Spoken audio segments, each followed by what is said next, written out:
Hello everyone, welcome to Learn Your Body. Today let's talk about more further about anatomy. What exactly the anatomy is. The term anatomy comes from the Greek.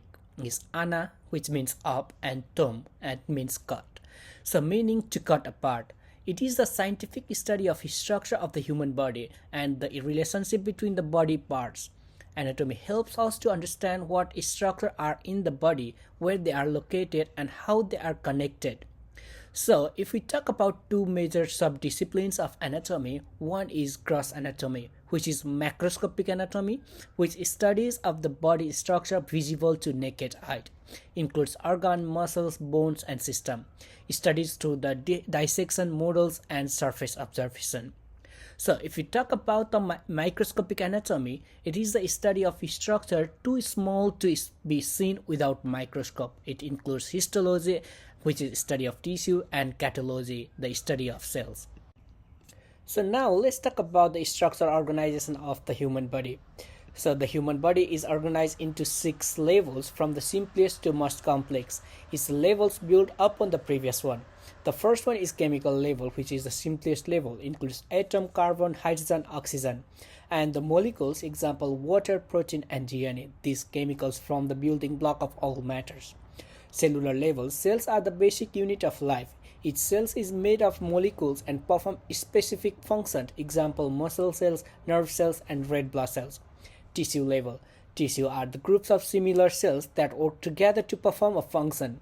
Four main types of tissues are epithelial, lining and covering, connective, support and culture, and muscles, movement, nervous communication. Then after it comes to organ level is made of two or more tissue. Each organ type has a specific function, examples stomach, heart, lungs, and brain. So then after it comes to system level, which is organ system. A system consists of related organs that work all together. There are 11 systems in our body, example digestive, nervous, skeletal, muscular, etc. The example digestive system includes mouth, stomach, intestine, and all the part of that organ.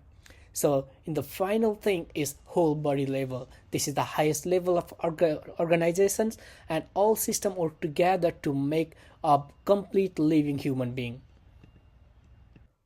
Moving forward, let's talk about the anatomical position. Anatomical position is a standard reference of the position of human body used in anatomy to ensure consistency when describing body structure and direction. The key feature of the anatomical positions are head and eyes. Head is held upright and straight. The eyes are looking directly forward anteriorly. The upper limbs. The upper arms are straight and positioned alongside with the body. The palms face forward anteriorly. The thumbs point outward away from the body. Lower limbs. So the legs are straight and positioned close together, and the feet are flat and parallel on the floor. The toes point forward anteriorly. Why this is important then? It provides a universal point of reference for anatomical terminology. Example, anteriorly, posterior, medial, all direction terms, left, right, superior, inferior, etc. Assume the body is in the position regardless of the actual posture. So now let's talk about more detail about the directional term. So the term anterior is towards your body. So whatever goes towards your body, that is anterior. So just exactly the opposite for posterior. So if something facing behind your body or towards your back, that is posterior. So whatever is goes to your back, that's posterior. Whatever goes forward from your body is anterior. So what is superior then? So the term superior is always like superior, is upward from your body. So inferior. So let's talk about inferior. Inferior, just opposite of superior. Whatever we just remember from anterior, posterior. So now superior and inferior goes like this. So let's get a bit more challenging here. So the medial and lateral is exactly the same concept applies here as well. The medial goes to towards your midline.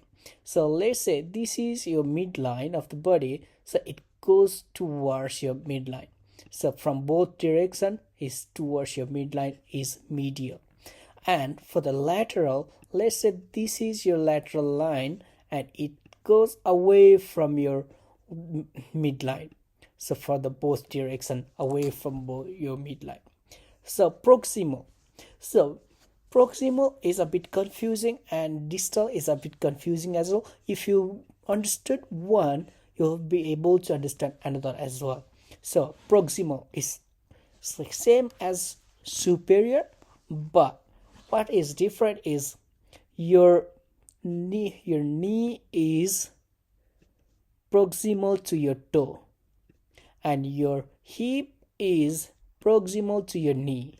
It's like whatever goes upward is like proximal, and same as distal, your toe is distal to your knee and your knee is distal to your hip, and same as here, like your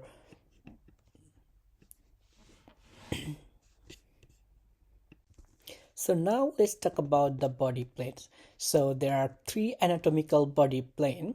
So the first one is sagittal. The sagittal is a vertical plane that divides your body into left and right. And if it divides your body exactly into equal halves, it's called mid-sagittal or median plane. So movements in plane includes the forward and backward motion like walking or nodding. So the second one is coronal plane. Coronal plane is frontal plane as well. So the vertical plane that divides the body into front, anterior and back posterior part, run side to side, separately belly and back. Movements include side to side action such as jumping jacks or lateral arm raise. So the third one is transverse planes. The transverse are horizontal planes that divides the body into upper, superior and lower inferior part. It is also called the cross-sectional plane, which movements in this plane includes rotational movements like shaking your head, no, or twisting your toes. So now let's name the body regions with anatomical terms. So if we talk about head, neck, thorax, back, abdomen, pelvis, lower and upper limb. So if we see few examples here, I put a table here just alongside with the picture. If you see A is the anterior shoulders region, and if you see B here just behind that, it calls posterior shoulders region. And similarly, C is anterior arm region and D is posterior arm region. So this is what we should be able to name all those parts: anterior, posterior, inferior and superior. So, and if we talk about the regions of lower limb, let's talk about number 10 here. So number 10 is foot region, number 9 is posterior lacrimal region, and so on. We just name as we just learned earlier in previous slide. This is what we should be able to name the region. Let's talk about the body cavities, the final topic for this video. So the body cavities of human body are internal space within the body that house organs and allow them to grow, move, function independently from surrounding structure. They also protect vital organs from shock or injury. So there are two major types of body cavity. The first one is dorsal body cavity, and the dorsal body cavity located along the back of posterior side of the body. The number one is cranial cavity. So the cranial cavity contains the brain protected by the skull. And the second one is vertebral spinal cavity, contains the spinal cord protected by the vertebra spinal.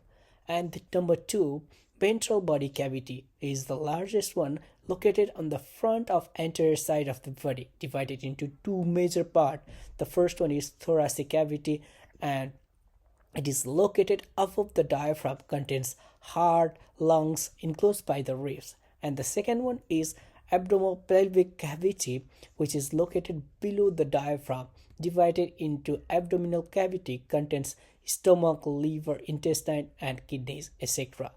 Pelvic cavity contains bladder, reproductive organ and rectum.